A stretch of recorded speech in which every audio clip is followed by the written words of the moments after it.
श्री हरिवंश, श्री राधा वल्लभ श्री हरिवंश। जिस भक्त के अंदर भगवान की प्रेम स्वरूपा भक्ति प्रकाशित हो जाती है तो वह मनुष्य, वह भक्त किसी भी वस्तु की इच्छा नहीं करता है।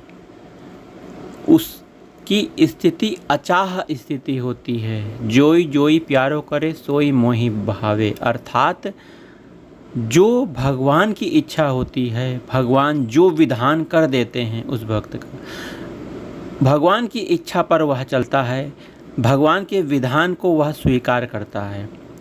अपनी अचाह स्थिति में रहकर वो भगवान की प्रेमा भक्ति करता है। वह न तो किसी वस्तु की इच्छा करता है, न शोक करता है। अर्थात जीवन में बहुत कष्ट हैं, कष्ट आने पर भी वह शोक नहीं करता। वह शोक क्यों नहीं करता? क्योंकि वह भगवान के आश्रित हो गया है और सर्वस्व अपने भगवान को समर्पित कर दिया है। तो भगवान के समर्पित आश्रित हो जाने पर अब उसका स्वयं का कोई भाव नहीं रहा। भाव भगवान का है। भगवान जिस स्थिति में रखें वह हमेशा प्रसन्न है। भगवान के लिए वो कहता है, हे प्रभु तुम मुझे चाहे स्वर्ग में रखो, चाहे नरक में रखो, अमीर बनाओ चाहे गरीब बनाओ, भोजन दो या ना दो, कपड़ा दो या ना दो, मैं तो आपका हूँ। जैसे रखोगे मैं रहूँगा, हंसी खुशी रहूँगा। किसी प्रकार की मैं आपसे शिकायत नहीं करूँगा।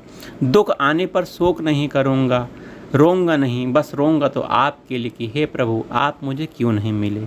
तो वह भक्त ना तो शोक करता है न द्वेष करता है। द्वेष मतलब कोई उसके बुरा भला कहता है, उसके साथ गलत व्यवहार करता है, गलत आचरण कर देता है कोई भी, तो सामने वाले के प्रति वह भगवत भाव करता है और उसके द्वारा किए गए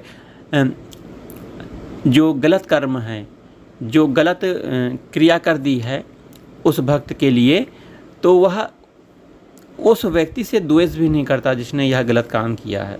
उसे वह क्षमा कर देता है और भगवान से भी प्रार्थना करता कि हे प्रभु इस मनुष्य पर दया करने की आवश्यकता है, इसको दया करो प्रभु, इसका बुरा मत करना प्रभु, इसका कल्याण ही करना। तो ऐसी भावना उस भक्त के में रहती है जो भगवान की प्रेमा भक्ति करता है।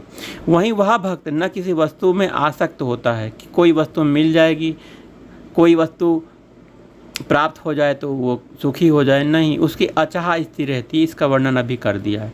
न उसे किसी में उत्साह होता है, विषय भोगों में, विषय भोगों की प्राप्ति में कोई उत्साह रहता है। वह उत्साह एकदम उदासीन अवस्था में रहता है। अगर अच्छा भोग पदार्थ आ गया तो भगवान को भोग लगा के वह प्राप्त कर लेता है। अच्छे वस्त्र आ गया तो भगवान को प्रसादी बना के वो ग्रहण भी कर लेता है। अच्छे पद में भी चला गया वह तो वह भगवान स्वरूप उस पद को मानकर सेवा करते हुए उस पद को भी स्वीकार कर लेता है, परंतु उसमें उत्साह नहीं करता। अरे वाह इतना अच्छा हो गया, ये हो गया, वो हो गया। संसार की वस्तु प्राप्त हो जाने पर, प्रतिष्ठा प्राप्त हो जाने पर वह भक्त ना तो प्रसन्न होता है न दुखी होता है। उसकी स्थिति एक समान हो गई है क्योंकि वो भगवान में अपने मन को, चित्त को, बुद्धि को स्थिर कर दिया है। और जो भगवान में अपने मन को, चित्त को, बुद्धि को स्थिर कर देता है तो सांसारिक भौतिक वस्तुओं की प्राप्ति अप्राप्ति से उसे किसी प्रकार का शोक, हर्ष, है ना, प्रसन्नता आदि नहीं होते हैं। वो तो प्रसन्न रहता है भगवान के मुख कमल को देखकर, भगवान के सिर चरणों को देखकर, भगवान के नाम को सुनकर, कथा को सुनकर वह प्रसन्न रहता है। वह संसार के दुख आने पर वह दुखी नहीं होता, किसी की मृत्यु हो जाने पर वह दुख नहीं होता, क्योंकि शरीर की मृत्यु होती है वह जानता है।